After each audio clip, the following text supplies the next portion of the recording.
The Peter Schiff Show. I'd like to thank ExpressVPN for supporting the Peter Schiff Show podcast. You know, it turns out that even when you're in incognito mode, your online activity still gets tracked. But if you really want to go incognito and you want to protect your privacy, then secure yourself with the #1 rated VPN. Visit expressvpn.com/gold and you'll get an extra 3 months free on your 1-year subscription package. Well, inflation is the word of the day. More and more people are discussing inflation, corporate boardrooms. If you listen to some of these earnings calls, a lot of companies are bringing up the pervasive, widespread cost increases that they're dealing with and the way they're going to offset the impact on their margins by raising prices to their customers. Individuals are talking about rising prices as they're dealing with price increases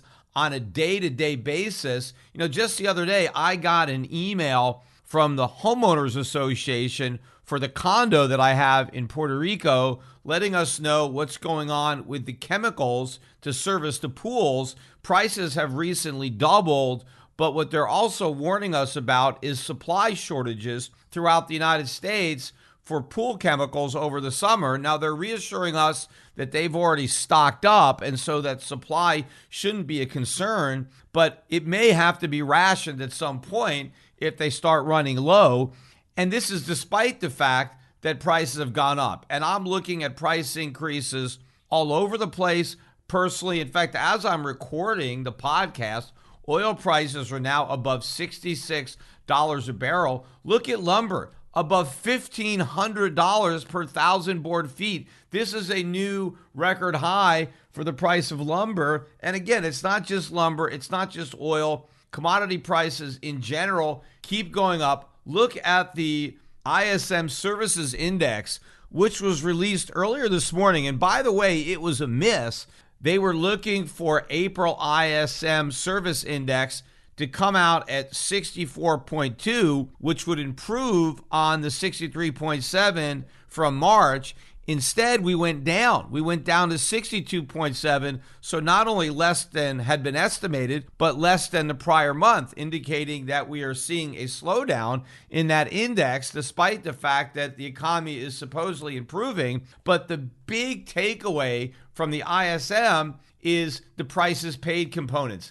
These substantial and unprecedented increases in prices. And to simply dismiss what is happening as being transitory strains any credibility. It makes no sense for the Fed to be taking this position unless you actually understand why they're doing it. Because remember, when it comes to inflation, there's only two things the Fed can do, right? The Fed can admit that there's a problem and then do something about it, or they can pretend there's not a problem so that they don't have to do anything about it. And the stakes are very high because if they admit that inflation is a problem, well, they got to solve the problem. How do they solve the problem?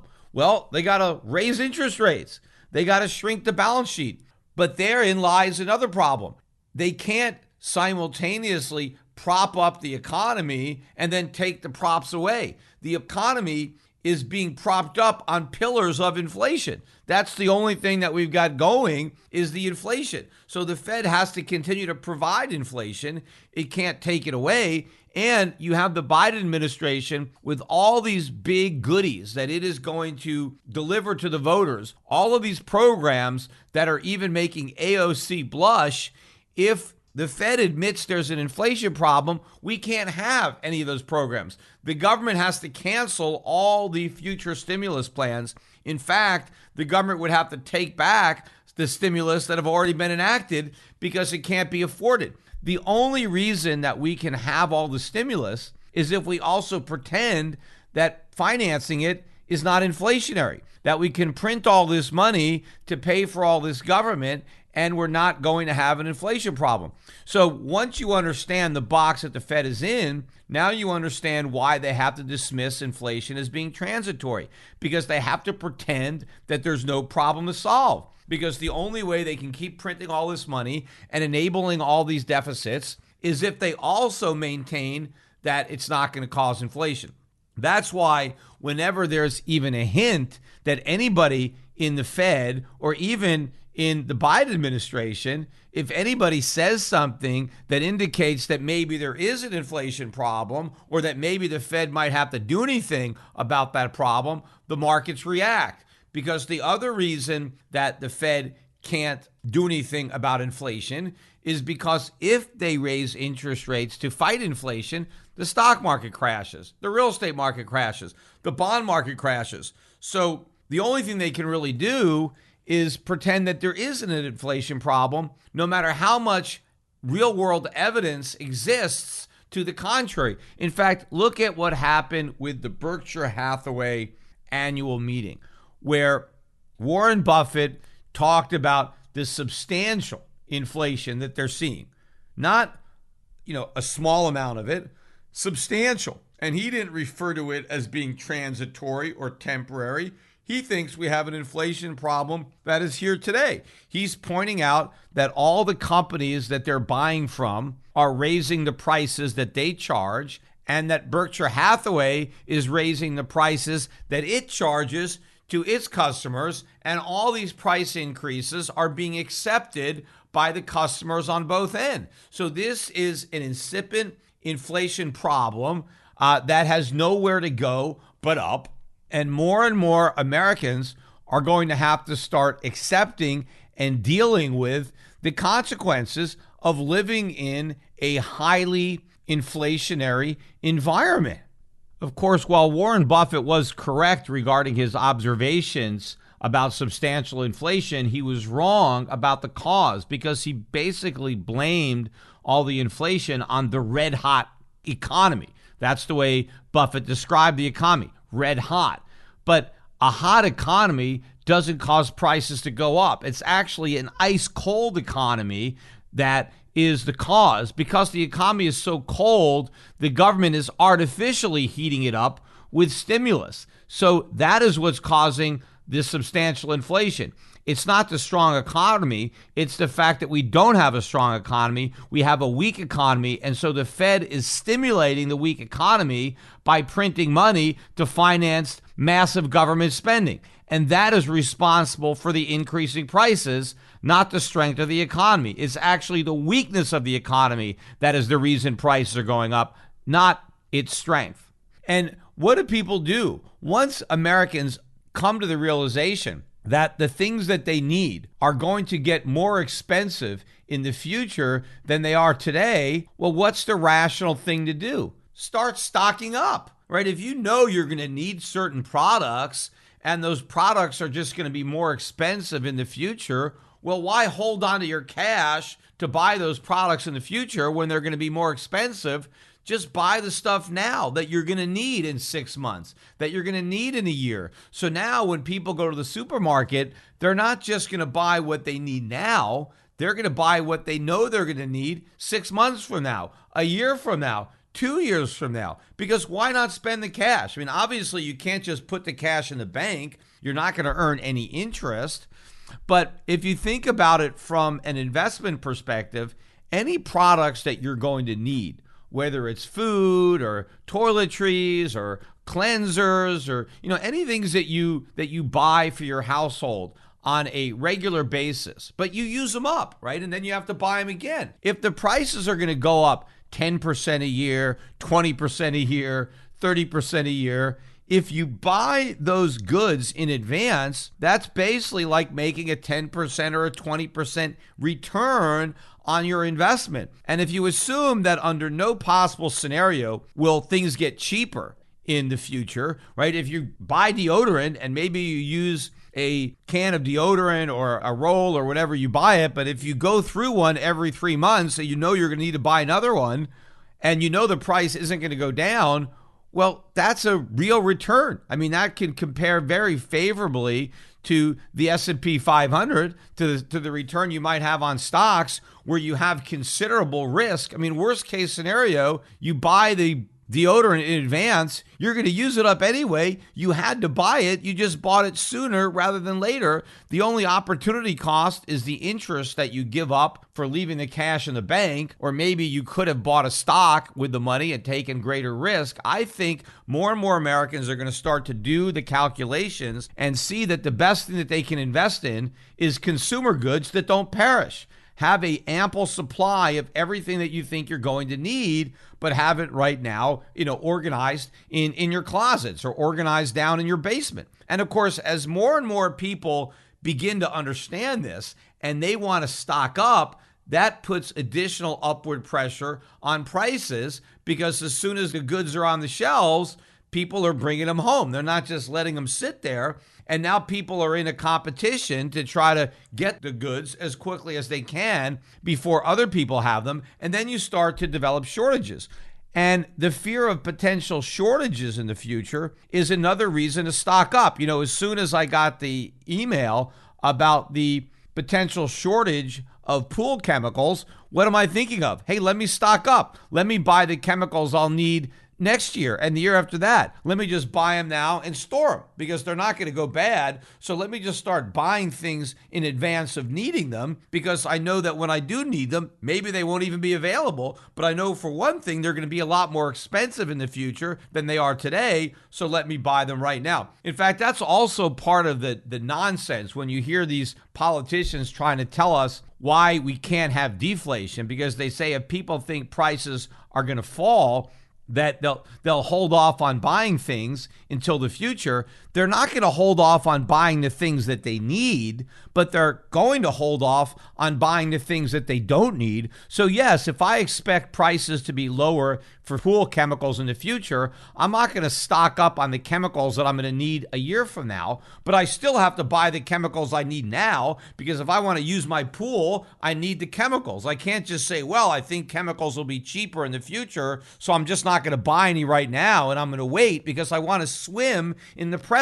I don't want to just swim in the future. But what I will not do if I think prices are going to fall is I'm not going to buy things I don't need today until I do need them, because then I might be able to take advantage of the lower prices. But the opposite is true. When consumers start anticipating higher prices, they will buy things now that they don't actually need, because why wait until you need them when they are more expensive? And that helps create an inflationary spiral, which maybe picks up the velocity of money, because as soon as people have money, they want to turn it into stuff. They don't want to hold on to the money and try to turn it into stuff in the future when the stuff that they want to turn it into is a lot more expensive. So you do it now. This whole psychology is going to change. Americans are going to be in an inflationary mindset. You better buy it now, because if you wait till later, it's going to cost you more and you might not even be able to get it. And once that mindset takes hold,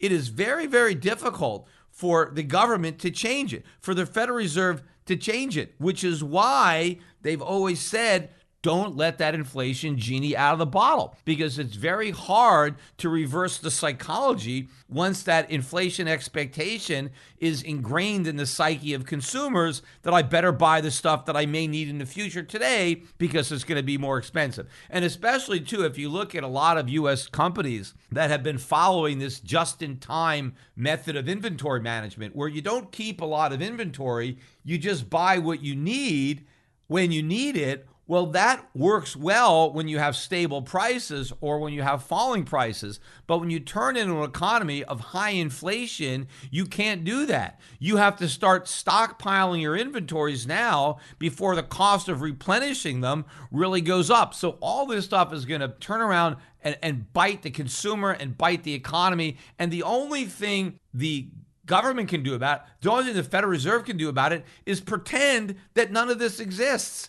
Because the scariest thing for the Fed is to have to admit that they have a problem. Because the minute they admit there's a problem, the market expects them to solve it, but they don't have a solution that doesn't create an even worse problem in their mind than the one that they would be trying to solve. In fact, take a look at what happened on Monday, because on my podcast on Friday, I specifically spoke about the comments made by Dallas Fed Chair Robert Kaplan.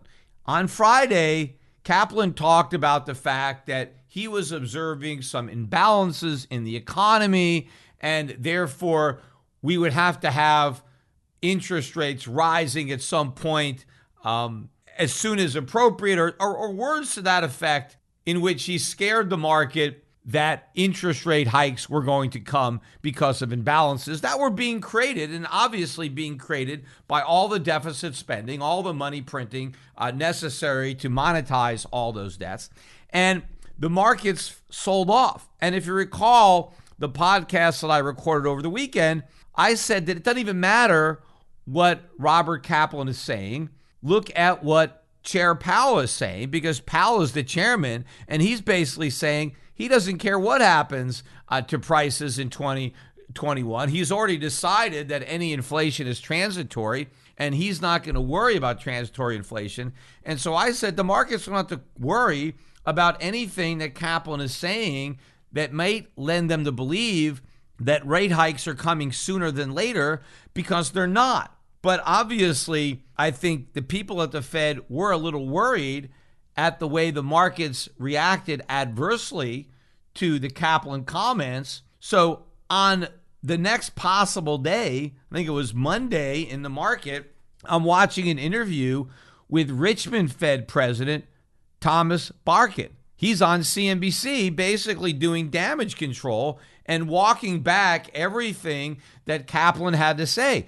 According to Barkin, he's not worried at all about inflation. He was specifically asked, are you worried about inflation? And he said no. And his rationale for his lack of concern about inflation was in the labor force participation rate. So he's basically hanging his hat on the Phillips curve, in that as long as we have unemployment, we don't have to worry about inflation, which is a bunch of nonsense.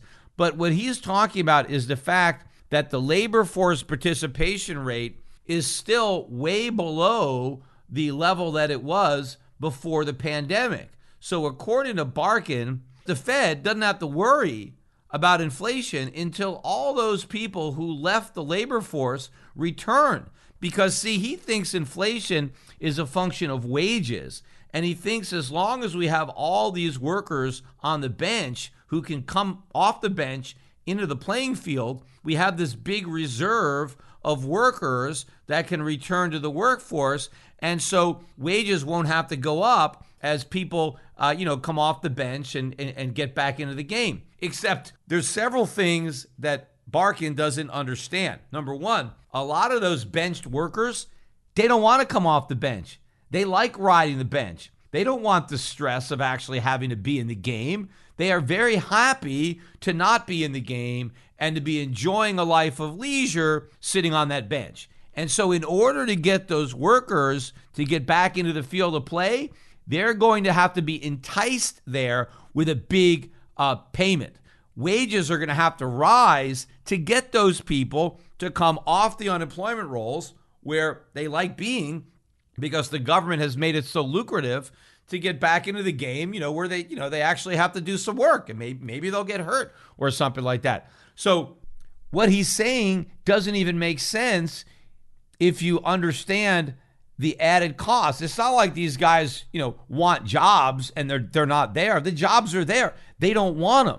I mean, at least not at the rate of pay that is currently being offered. So wages will have to go up a lot to get these guys off the bench, which flies in the face of what Barkin is saying, because he's saying wages won't go up because we have all these unemployed workers. Well, the only way those unemployed workers are going to agree to take jobs is if it's at much higher wages. So we're going to get the increase in wages that Barkin thinks the low labor force participation rate means we're not going to get. But the other factor that all these Keynesian economists still don't get is that prices are a function of supply as well as demand.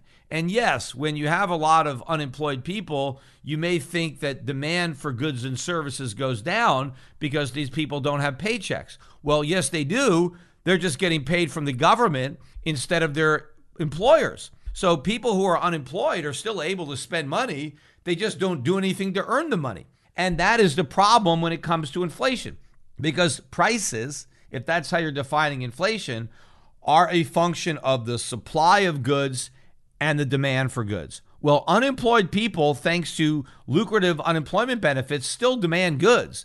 In fact, the benefits are now so high that there are unemployed people who can now demand more goods and services than they were able to demand when they had jobs, because their paychecks were smaller than their unemployment checks. But the difference is when they had jobs, they were adding goods and services into the economy. So they helped produce what they then consumed. But now if they're not working at all, they're not producing anything. And so if you have a lot of people who used to produce goods and services who are now not producing them, then you are decreasing the supply of goods and services while you are increasing the demand by printing more money for those very goods and services that the supply has just been diminished. So in other words, the argument that Barkin is making for why inflation won't be a problem is actually why the inflation problem is going to be a lot worse. All these people not in the labor force are making the problem worse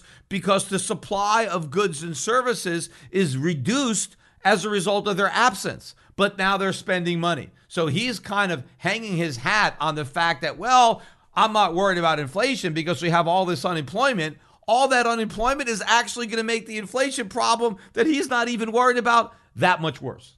You know, if you like to browse the internet in incognito mode, you have to understand that the only thing that gets hidden is your search history. So if you loan your laptop or your iPhone to somebody else, they can't see a history of the sites that you visited, but everything is still known by Google.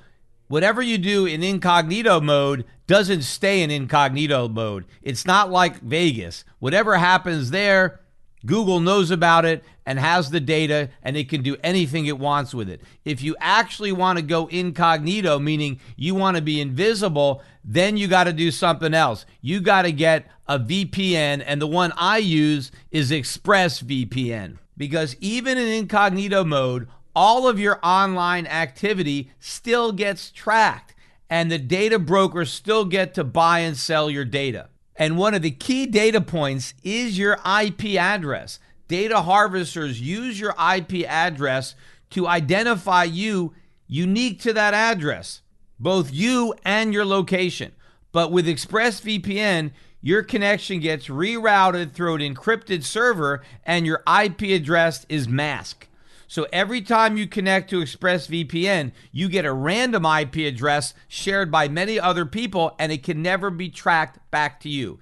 That makes it harder for third parties to identify you or harvest your data. But best of all, ExpressVPN is super easy to use. No matter what device you're on, your phone, a laptop, a smart TV, all you have to do is tap one button for instant protection. And an added benefit of ExpressVPN, and one that really comes in handy for me living in Puerto Rico, is there's a lot of content that's freely available in the 50 states that is restricted to Puerto Rico. The only reason I'm able to access that content is because I'm using ExpressVPN, and my internet service provider thinks I'm in Miami and not in San Juan, and therefore I gain access to websites and content that would be denied to me if they knew I was trying to access that content from Puerto Rico. So if you really want to go incognito and truly protect your privacy, then secure yourself with the #1 rated VPN. Visit expressvpn.com/gold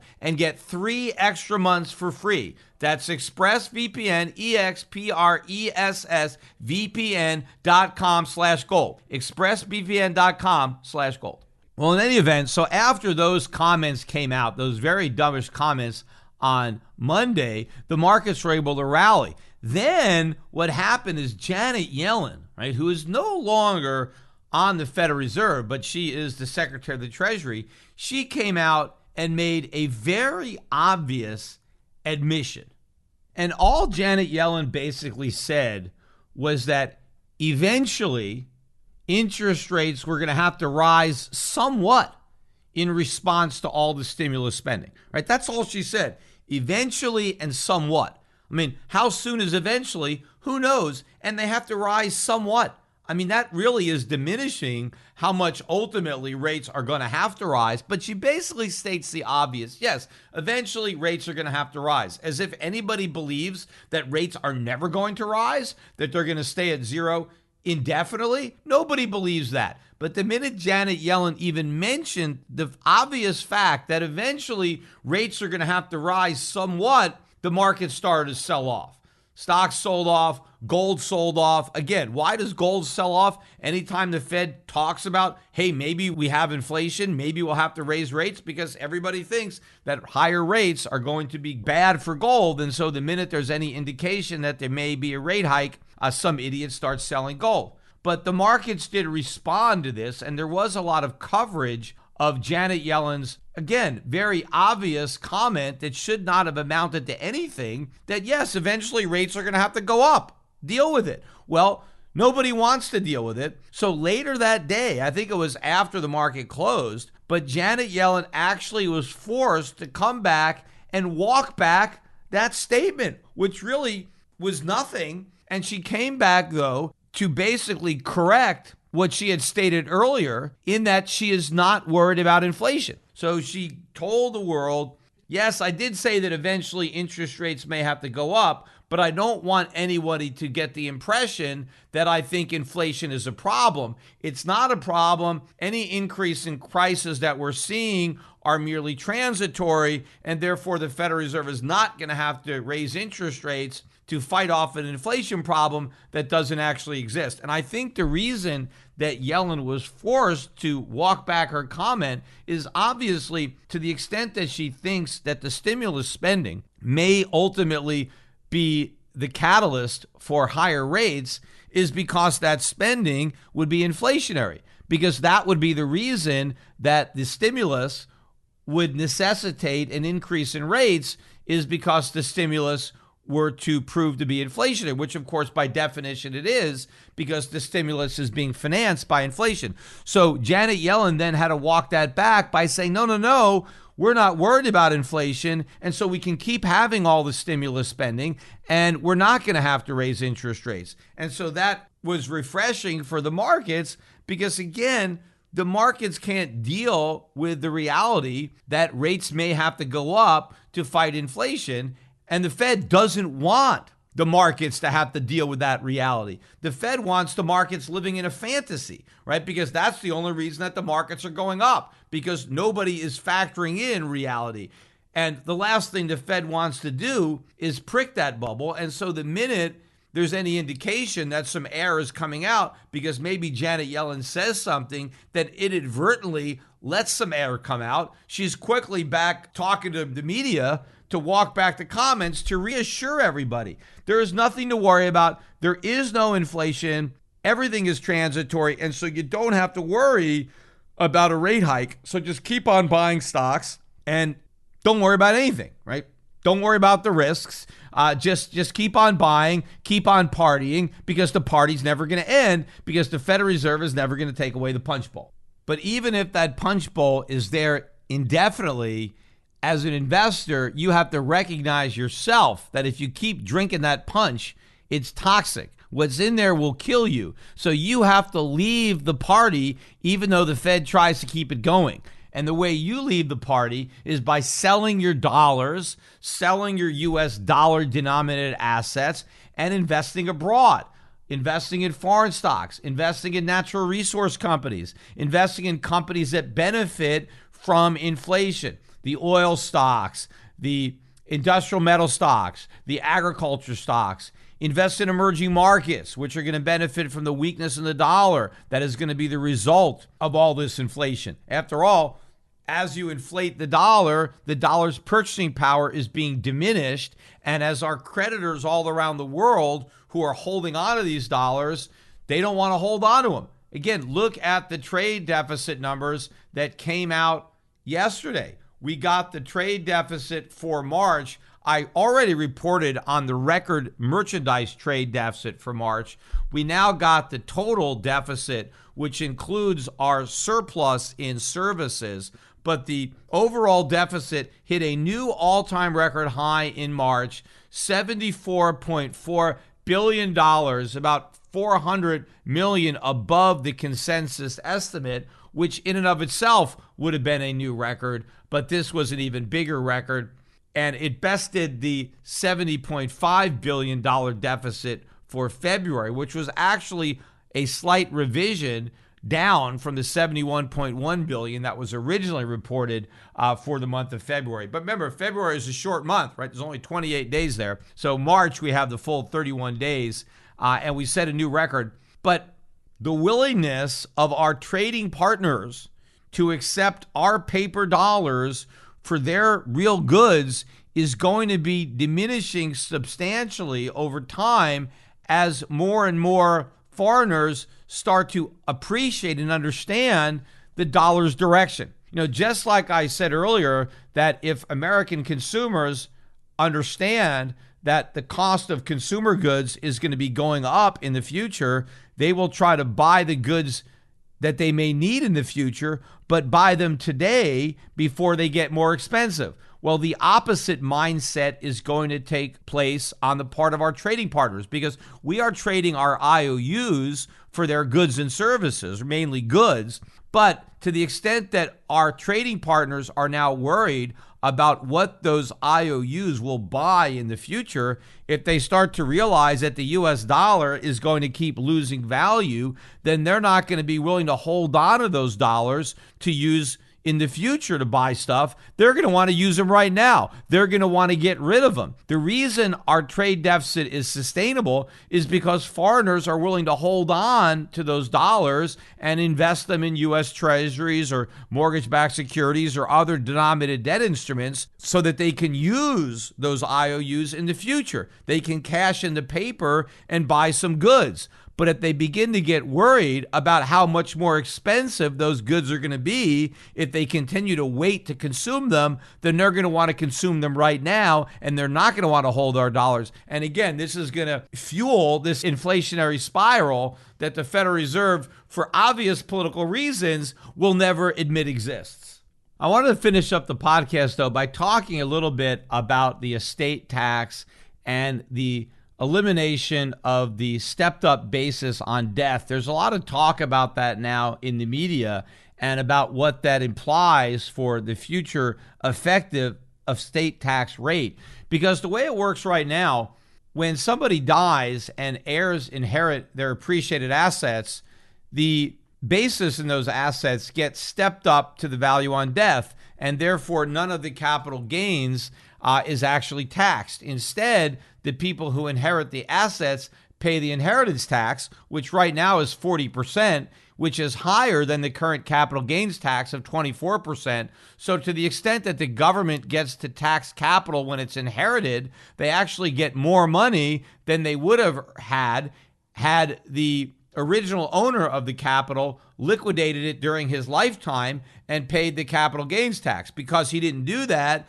and left the appreciated assets to his heirs, the government actually gets more money. But the government is very greedy. They don't look at it as a win. They still look at it as a loss because they think they should have their cake and eat it too. They want to get the capital gains tax and the inheritance tax on the same assets. Well, the reality is, to the extent that you eliminate the stepped up basis and you leave what effectively amounts to maybe a 70 or 80% inheritance tax, which is really what this does. I mean, think about, let's say a person starts a business from scratch, and when he dies or she dies, it's worth $100 million. And the cost basis is zero because you started the business with sweat equity. And now it's worth $100 million when you die. Under the stepped up basis rule, the heirs inherit the business with a $100 million valuation, but they still have an estate tax, which could be 40%. Assuming, there's an exemption, whatever that is, I forget, 10 million-ish or something, and maybe that exemption was already satisfied because you inherited some property, maybe some cash, a stock portfolio. So now you have this $100 million business that is fully subject to the 40% estate tax. if you also had to pay the capital gains tax, which they now want to increase to about 42.3%, if you had to pay the 42%, and they're saying they want you to pay the capital gains tax when you inherit the assets, even if you don't sell the assets, you're just going to be assessed the tax of the unrealized capital gains. And then on top of that, you've got to pay the inheritance tax of another 40%. I mean, you're talking about 70, 80% effective tax rates, and that's not even counting what the states may charge. So these are confiscatory levels of taxation. Nobody can leave an estate subject to that type of confiscatory taxation. So what is going to happen if this goes through is a lot of people who start businesses will liquidate those businesses while they're still alive. They won't be able to leave them to their children or their grandchildren because there won't be anything left. Because a lot of these businesses, if you inherit them, let's say somebody gets a business that's worth $100 million. You think they have 40, 50, 60 million in cash to pay the tax? The business could be the lion's share of the inheritance. The only way to raise the tax is to sell the business. In fact, that's been one of the reasons I think that Warren Buffett has been a big supporter of the inheritance tax, is because it benefits Berkshire Hathaway, because they get to buy up a lot of these businesses on the cheap that end up being liquidated to satisfy an estate tax liability. But all of this is the ultimate in cutting off your nose to spite your face, because you are destroying the capital that leads to economic growth, the capital that leads to increased production of goods and services, and the capital that provides employment opportunities for Americans. If businesses have to be liquidated to avoid the inheritance tax, then you're liquidating the seed corn. And of course, it doesn't hurt the entrepreneur. So let's say somebody establishes a $100 billion business, but instead of leaving the business intact and passing it on to his children, he just sells it and takes the money and spends it and has a good time, before he dies, and just parties it up and just squanders all of the wealth that he created. I mean, how is that benefiting society to see wealth squandered rather than preserved? Because people are not going to hand over all of their wealth to the government. They may be willing to hand it over to their children and their grandchildren, but they're certainly not going to give it to the government. So if your choice is blow the money and have a good time, or let the government take it, well, people are going to blow the money and have a good time. And that is extremely short-sighted. America is not going to be anywhere near the leader of the world if you can't start businesses here, because you have to have a time horizon that is beyond your lifetime. It can't be, hey, whatever you start, you got to finish the game before you die. You got this limited opportunity. And so don't think real long term, because you're going to have to liquidate whatever you create. Fewer businesses are going to be started. And what you're going to be left with is more and more gigantic corporations, right, that can endure, that don't have a death because they can live on in perpetuity. But you're going to have a less dynamic economy. You're going to have far less competition, because you're going to destroy so many of the smaller and mid-sized companies that might otherwise have survived. And of course, when you do this, you have higher prices and you have fewer employment opportunities. So the biggest losers from these higher estate taxes are not necessarily the heirs that are now going to inherit less money, but it's everybody else who would have benefited from those fortunes had they been left intact. Instead, they were dissipated, they were destroyed by government, and so the benefits that would have gone with that capital are also gone. One thing I want to point out too, and not a lot of people understand this, but it shows you how corrupt the American judiciary really is and how culpable they are in allowing our rights to have been so diminished over the decades, is the way the estate tax came into being. I mean, first of all, if there wasn't an income tax, there never would have been an estate tax, right? Because the income tax came in 1913, and the government didn't want some fortunes to escape the income tax by having them bequeathed to the heirs of wealthier people. So they wanted to come up with an estate tax. But they could not just tax an estate, because that would be a direct tax. See, the income tax was originally held to be unconstitutional because the court said you can't have a direct tax on income. And it was the same thing as a property tax, right? If you tax the rents on property, that's the same thing as taxing the property. If you tax wages, that's the same thing as taxing the person who earns the wages. If you tax the dividends on stocks, well, that's the same thing as taxing the stocks themselves. And just because you're taxing the income derived from an asset doesn't mean that the tax is no longer a direct tax. And so they amended the Constitution to say that, okay, we can tax income without regard to apportionment, right, as required by the Constitution. Well, they've never amended the Constitution to allow the government to tax estates or to tax gifts. The gift tax came out a little bit later. But here's how the government tried to get around the Constitution, and the Supreme Court turned their back on the American public and allowed these unconstitutional direct taxes to be upheld. What the government claims on the estate is that it is not a tax on the estate. No. They're saying it's a tax on the transfer of assets. And the government claimed that the ability to transfer your assets to somebody else was a privilege granted by the government, and that the government was going to put an excise tax on the privilege of leaving property to your heirs, and the amount of the tax was going to be based on the size of the estate. But they're claiming we're not taxing the estate because that would make it a direct tax. No. We're taxing the privilege of bequeathing an estate, and we're going to measure the privilege tax based on the size of the estate. And the Supreme Court allowed this nonsense. They let the government get away with that ridiculous argument, which clearly is a way to try to do an end run around the Constitution and to levy a direct tax on estates by claiming they're taxing a privilege so that they can call it an excise. But the reality is, it is not a privilege to leave your assets to whoever you want. If you own an asset, it's your right to dispose of that asset in any way that you want. So if I own a piece of property and I want to will that piece of property to my children, it's my right to do that. In America, we have property rights. We don't have property privileges, but according to the Supreme Court, yes, we do. I mean, the Supreme Court in the United States, I guess, looked at America as if it was a giant kingdom, right, where the crown owns all the property, and to the extent that anybody owns property, it's because the crown allows the privilege.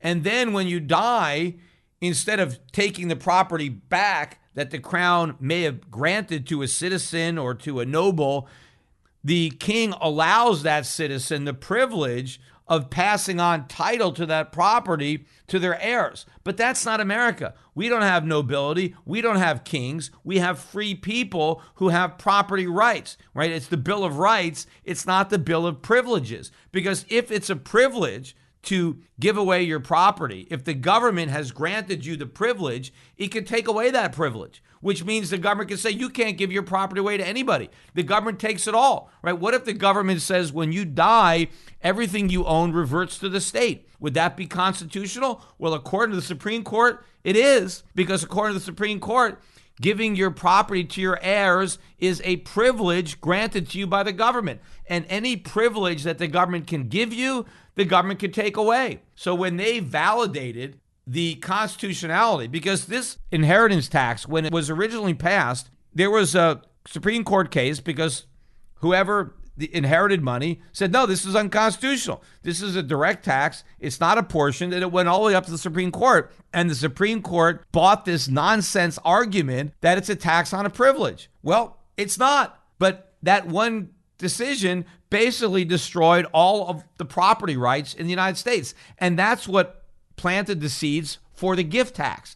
Because, a lot of people, in order to avoid the estate tax, well, if you're going to tax my estate, well, I'm just going to start giving away my assets while I'm still alive, right? And then you won't have an estate to tax. So then the government came in and said, oh, we're going to have a tax on gifts. But again, that would be a direct tax. You just can't tax a gift, right? Because you'd have to apportion it. So what they said is, no, we're not taxing the gift.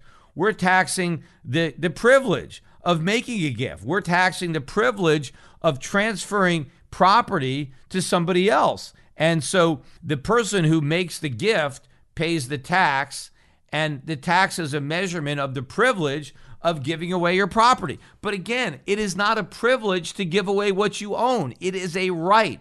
Unless, of course, you don't have any property rights. You only have property privileges, which is exactly what the Supreme Court has ruled and basically turned the entire nation into a nation of serfs. We are not sovereign individuals. We don't own our own property. We only get to use the property to the extent that the government allows us to use it. And if they allow us to give it away, if they allow us to leave it to our children, but if they're allowing us to do it now, they don't have to allow us to do it in the future.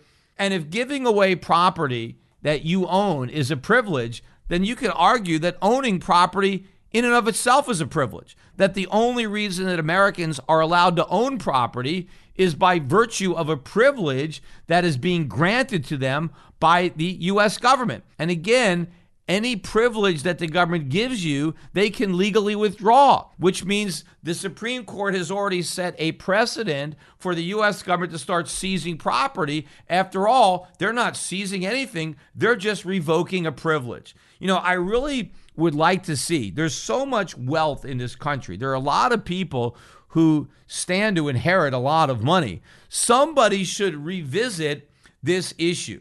The Supreme Court case that upheld the constitutionality of the estate tax is New York Trust Company versus Eisner. It's from 1921. The site is 256 U.S. 345. Somebody ought to challenge this and get it back up to the Supreme Court to have that original opinion reversed, because it is bad precedent. And I don't care that the Supreme Court made a mistake in 1921. It's not too late to change that mistake and restore the character that we lost.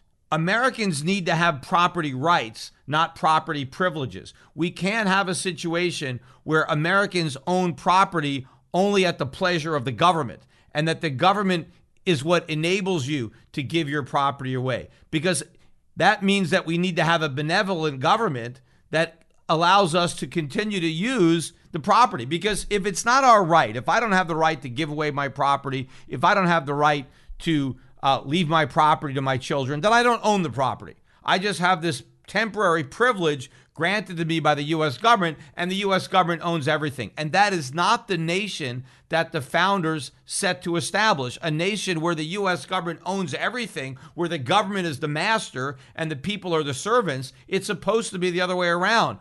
The people are supposed to be sovereign. The people are the masters. The government is the servant. And your servant doesn't own your property and allow you to use it. That's what was happening during kingdoms. The reason that the Supreme Court felt boxed into allowing an obviously unconstitutional tax, this was all part of the populist movement where we were trying to soak the rich, tax the rich. And in the meantime, while we were soaking the rich and taxing the rich, we were destroying all of our rights and all of our freedoms that made America so unique and that made being an American so unique. And all of this comes back to bite the middle class, the working poor, much harder than it does the rich, because they have the most to lose when it comes to living in a less productive economy. And I don't see how you can even make this argument. I mean, to the extent that the Supreme Court is willing to overturn an obviously bad decision of the court and declare the estate tax unconstitutional, declare the gift tax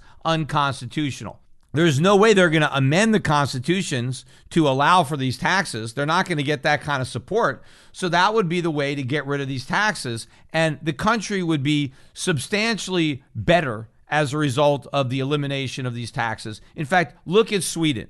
Sweden at one time had an estate tax. They eliminated it. The estate tax in Sweden is zero. And you have all these people on the left, like Bernie Sanders. They're in love with Sweden. They want to turn America into Sweden. They think Sweden has got the magic touch, right? They've got this perfect democratic socialist economy. And if only America was more like Sweden, everything would be great. Well, when it comes to the estate tax, I 100% agree with Bernie Sanders. America should be exactly like Sweden. And if all those enlightened liberals, if all those democratic socialists in Sweden, even if they understand that the best estate tax rate, the most optimal estate tax rate is 0, then how can we argue with the Swedes? Let's follow in their lead and eliminate the tax. But if our leaders won't do it, then our judiciary should do it for them. Because all we have to do is enforce the Constitution. Because the way the Constitution is written,